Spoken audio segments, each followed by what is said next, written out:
Kalindra jolted awake, cold sweat, racing heart. It felt like more than a nightmare. A voice, raspy and ancient, echoed in her mind. The rift. It calls to you. Her laptop flickered, screen filled with static. Then, darkness. She shook it off, attributing it to stress.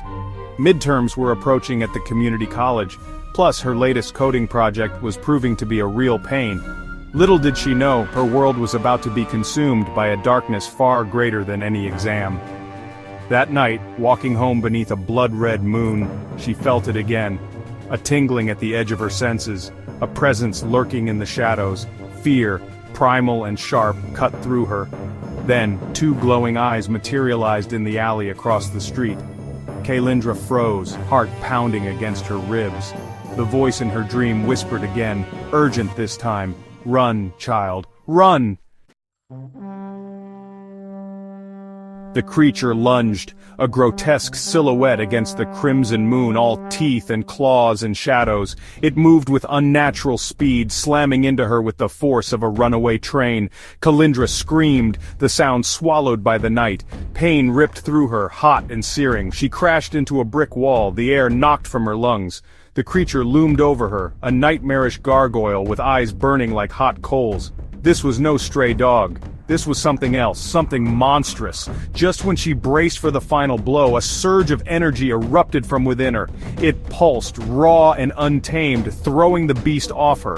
It snarled, confused as she scrambled back, fear replaced by a strange new instinct.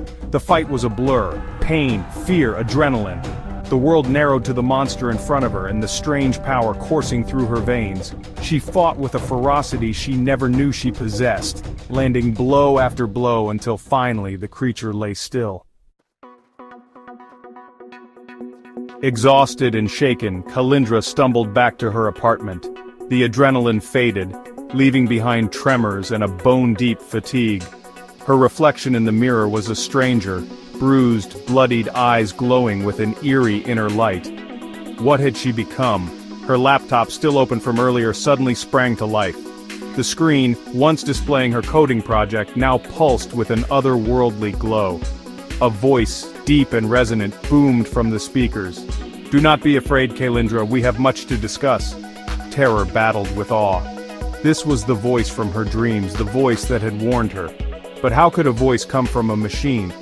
As she stared at the glowing screen, symbols and equations scrolled at impossible speeds, forming a language she instinctively understood.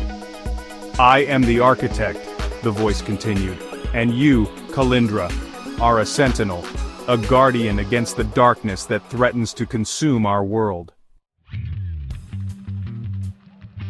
The architect's tale unfolded like a dark prophecy.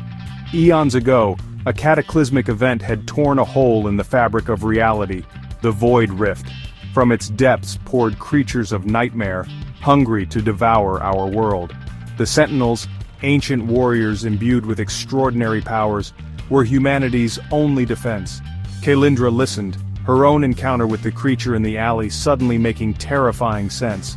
The architect explained that she was the last of the Sentinels, her powers dormant until now, awakened by the creature's attack. The responsibility, the sheer impossibility of it all, threatened to overwhelm her.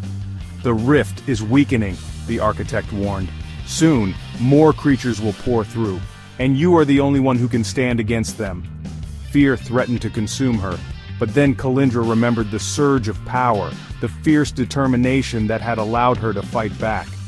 She looked at her reflection again, not with fear this time, but with a dawning understanding. The path ahead would be perilous, unimaginable, but she would walk it.